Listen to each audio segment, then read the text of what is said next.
Hello everyone, আসসালামু আলাইকুম। কেমন আছেন সবাই?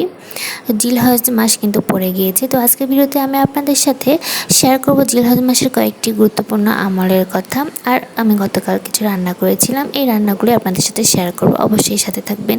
তো আমি আসলে রান্না করেছিলাম পুঁই শাক দিয়ে আলু, কাঁঠালের বীজের ভর্তা, আর হচ্ছে মলা মাছ ছোটো চিকন করে আলু কেটে এর সাথে ছোট ছোট মলা মাছ রান্না করেছিলাম। তো এগুলো আমি সব আগে থেকেই কেটে নিয়েছি। এগুলো হচ্ছে এখন শুধু রান্না করার পালা। তো প্রথমে আমি মলা মাছটা মাখিয়ে দিব, মাখিয়ে দিয়ে একটা চুলায় উঠে দিব এবং তারপরে আমি পুঁই শাকটা রান্না করব। তো চলুন শুরু করা যাক। তো আমি এখানে মলা মাছটা মাখিয়ে দিব। তো কথা হচ্ছে, জিলহজ মাসের প্রথম 10 দিন কিন্তু অনেক গুরুত্বপূর্ণ একটা সময়, অনেক গুরুত্বপূর্ণ দিন। রমজানের পরেই যদি বলা যায় যে সবথেকে গুরুত্বপূর্ণ দিন হচ্ছে জিলহজ মাসের এই প্রথম 10 দিনের আমলগুলো। তো প্রথম 10 দিনে কিন্তু কিছু আমল আছে, এই আমলগুলো আমাদেরকে করতে হবে। তো প্রথমে যেটা বলবো সেটা হচ্ছে আমাদেরকে বেশি বেশি হচ্ছে আল্লাহর জিকির করতে হবে। অবশ্যই সবসময় আমরা কিন্তু জিকির করতে পারি। আমরা যখন কাজ করতেছি, এটা যখন রান্না করব কিংবা ঘরের কাজ করব বা বাহিরে কোনো কাজে থাকবো, হয়তো বা এমনিতেই বসে বিশ্রাম নিচ্ছি, এরকম সময়ে আমরা সবসময় আল্লাহর জিকির করতে পারি, কিন্তু বেশি বেশি অবশ্যই জিকির করব। তারপর অবশ্যই তাকবীর পাঠ করব, বেশি বেশি করে তাকবীর পাঠ করতে হবে। যে কোনো সময়ে আপনি তাকবীর পাঠ করতে পারেন। আর হচ্ছে আমরা তো সবাই জানি যে জিলহজ মাসের আরাফার দিন যে রোজা রাখতে হয় এইটা, আর প্রথম 9 দিনেও কিন্তু আপনি চাইলে রোজা রাখতে পারেন। তো আমরা কিন্তু বেশি বেশি কোরআন তিলাওয়াত করব, কোরআন পাঠ করব, এক কথায় আল্লাহকে স্মরণ রাখবো সব সময়।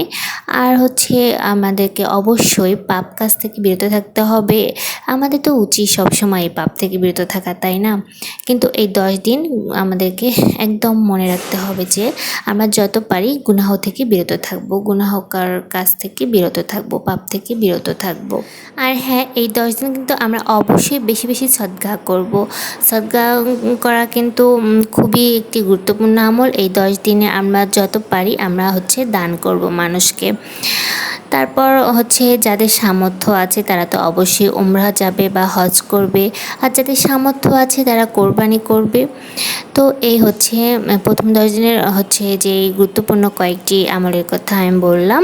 আমি আরেকবার বলছি, সেটা হচ্ছে বেশি বেশি করে আল্লাহর জিকির করা, তাকবীর পাঠ করা, কোরআন তিলাওয়াত করা, পাপ থেকে বিরত থাকা, একদম পাপ কাজ থেকে বিরত থাকা, কোরবানি করা। তারপর হচ্ছে মানে যদি সামর্থ্য থাকে, আর যদি সামর্থ্য থাকে তাহলে অবশ্যই আমরা হজ বা উমরাও করব। আর হ্যাঁ, এই 10 দিন হচ্ছে চুল বা নখ কাটা যাবে না। বিশেষ করে যারা কোরবানি দিবেন তারা চুল বা নখ কাটা যাবে না এই 10 দিনে।